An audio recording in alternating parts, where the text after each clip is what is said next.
ओम नमो भगवते वासुदेवाय। आज हम आपके लिए लेकर आए हैं अधिक मास स्नान की एक बहुत ही सुंदर, भावपूर्ण और मन को छू लेने वाली छोटी सी छोरी की कहानी। साथ ही सुनेंगे विधायक जी यानी गणेश जी की अद्भुत कथा भी। एक छोटी सी छोरी थी। पूरे गांव की औरतें अधिक मास में स्नान करने की तैयारी करने लगी। तब वह छोटी सी छोरी भोलेपन से बोली, मैं भी नहाऊंगी। और फिर वह छोटी सी छोरी भी श्रद्धा और भक्ति के साथ अधिक मास का स्नान करने लगी। धीरे धीरे पूरा अधिक मास बीत गया।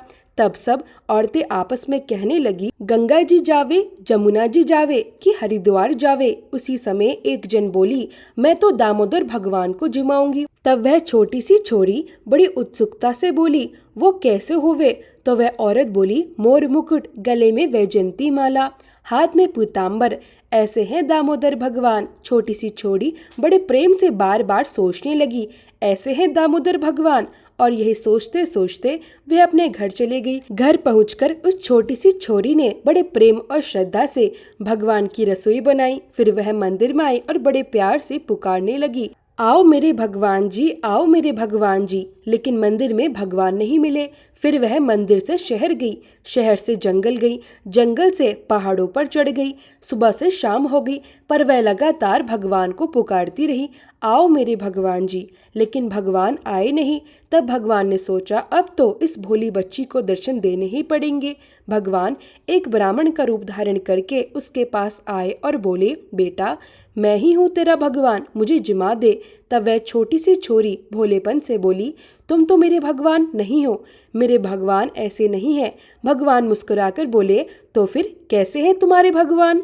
तब वह प्रेम से बोली, मेरे भगवान तो मोर मुकुट, गले में वैजयंती माला, हाथ में पीताम्बर, ऐसे हैं मेरे भगवान। तब भगवान ने प्रेम से कहा, क्या ऐसे हैं तेरे भगवान? छोरी खुशी से बोली, हाँ। तभी भगवान ने अपना दिव्य चतुर्भुजी रूप दिखाया। भगवान का सुंदर रूप देखकर वह छोटी सी छोरी बहुत प्रसन्न हो गई। वह खुशी से झूम उठी और बार बार कहने लगी, हाँ हाँ तुम ही तो हो मेरे भगवान, हाँ हाँ तुम ही तो हो मेरे भगवान। और आगे आगे बावली सी भागे जाए, पीछे पीछे भगवान भागे। भागी भागी संगी सहेलियों के घर गई और सबको कहने लगी, मेरे घर भगवान आए, मेरे घर भगवान आए। सब लोग उसकी बात सुनकर हंसने लगे और बोले, देखो देखो इसके घर भगवान आए हैं।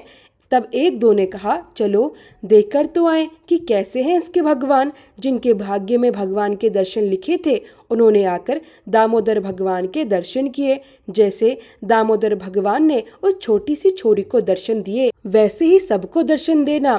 कहने सुनने में कोई भूल चूक हो गई हो तो क्षमा करना और सारे परिवार को सुख शांति और आशीर्वाद देना। अब सुनिए विधायक जी यानी गणेश जी की कहानी। 7 भाइयों की एक बहन थी। वह सब बातें बड़े ध्यान से सुनती थी, परंतु जैसे ही गणेश जी का नाम आता वह अपनी घाघरी झटका कर वहां से चली जाती। उधर गणेश जी को यह बात बहुत बुरी लगी। गणेश जी उस बहन को डराने लगे। बहन डर के मारे धीरे धीरे सूखने लगी। भाइयों ने उसके दुख का कारण जानने की बहुत कोशिश की, परंतु उन्हें कुछ भी पता नहीं चल सका। 7वां भाई बहुत चतुर था। वह आधी रात को वेश बदल कर बैठ गया और उसने गणेश जी को पकड़ लिया। फिर उसने पूछा, तुम कौन हो और मेरी बहन को क्यों डराते हो? तब गणेश जी बोले, मैं गणेश जी हूँ। तेरी बहन सब बातें सुनती है पर मेरे नाम से दूर भागती है, इसलिए मैं उसे डराता हूँ। भाई ने हाथ जोड़कर कहा, इसका कोई उपाय बताइए। तब गणेश जी बोले, जब भी कोई कहानी कहे तो गणेश जी की कहानी कहे बिना कभी ना उठे। उस दिन से बहन ने नियम बना लिया कि वह गणेश जी की कहानी सुने बिना कभी खाना नहीं खाएगी। धीरे धीरे गणेश जी उस पर बहुत प्रसन्न हो गए। फिर उसे एक बहुत अच्छा घर परिवार मिला और उसके जीवन में सुख समृद्धि आने लगी। हे गणेश जी महाराज, जैसे उस बहन पर अपनी कृपा की, वैसे ही हम सब पर भी अपनी कृपा बनाए रखना। सभी के जीवन में सुख शांति समृद्धि और मंगल भर देना। बोलो दामोदर भगवान की जय। बोलो गणपति बाप्पा मोरया।